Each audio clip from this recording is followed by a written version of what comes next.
अब ये भाग्यवादी विचारधारा के लोग पूर्ण रूपेण न तो वैज्ञानिक शैली पर आधारित है, न ही यह समाज कल्याण की बात करते हैं। ये लोग समाज का विघटन भी नहीं चाहते। ऐसे लोग पूर्ण रूप से दूसरों पर निर्भर करते हैं। अपना प्रत्येक कार्य, लाभ हानि, अच्छा बुरा, दुख सुख ईश्वर पर ही छोड़ देते हैं। ये पूर्ण रूप से भाग्यवादी होते हैं। अपने पूर्वजों को साक्षी मानकर कर्म फल पर आधारित भी नहीं होते हैं। इनकी सोच संकीर्ण व निम्न स्तर की होती है। आज के वैज्ञानिक युग में कसौटी पर कसकर देखो तो इस विचारधारा की पुष्टि स्वयं की कसौटी पर भी नहीं उतरती। इनकी वंशानुगत प्रगति को बल मिलता है। शिक्षा, विज्ञान तथा मानव जीवन इनके लिए एक स्वप्न के समान लगता है। मानव का विकास लंबे समय का परिणाम है। किसी वैदिक शक्ति से मानव विकास संभव नहीं।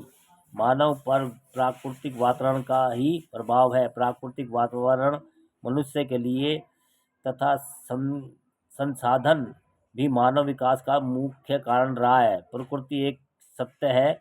इसका सिद्धांत बिना किसी भेदभाव के समानता रखता है। संसार की कोई भी वस्तु ऐसी नहीं है जिसका नाम न हो, जिसका विकास के बाद विनाश न हो। मानव के विकास के साथ साथ उसके मस्तिष्क का भी विकास होता है। यह एक परिवर्तन प्रक्रिया है। यह ईश्वर, भगवान, इष्ट देव का कोई चमत्कार नहीं है।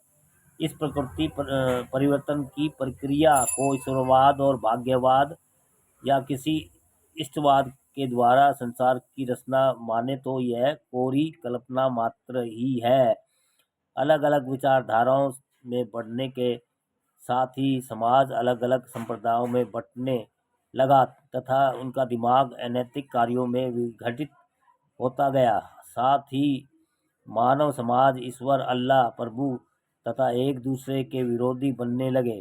प्रकृति को अलग अलग नामों से पुकारा जाने लगा। आसपास में सांप्रदायिक एक दूसरे के विरोधी हो गए। आसपास में ईर्ष्या बढ़ी, विरोधी बढ़ा, आपसी संबंध नष्ट हुए, एक दूसरे के प्रति कट्टर हो गए तथा सांप्रदायिक विरोधी होकर एक दूसरे के खून के प्यासे हो गए। क्षेत्रीय अलगाव, जातीय अलगाव, धार्मिक अलगाव, संगठनात्मक अलगाव के कारण ही आतंकवाद को जन्म मिला, जो आज इस युग में बढ़ता ही जा रहा है। आर्यों के इतिहास ने लिखने का मुख्य कारण था कि सत्यता को दबाना तथा वेदों, पुराणों, शास्त्रों में काल्पनिक कथाओं की रचना करके मनुष्य में समाज में भ्रम फैलाना।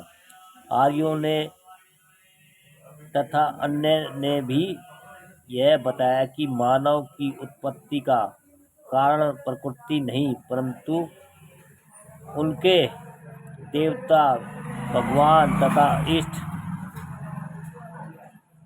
इष्ट है। मानव को भ्रमित कर उन्हें सर्वशक्तिमान मानकर भाग्यवाद, ईश्वरवाद को आधार मानकर समाज में अंधविश्वास पैदा किया।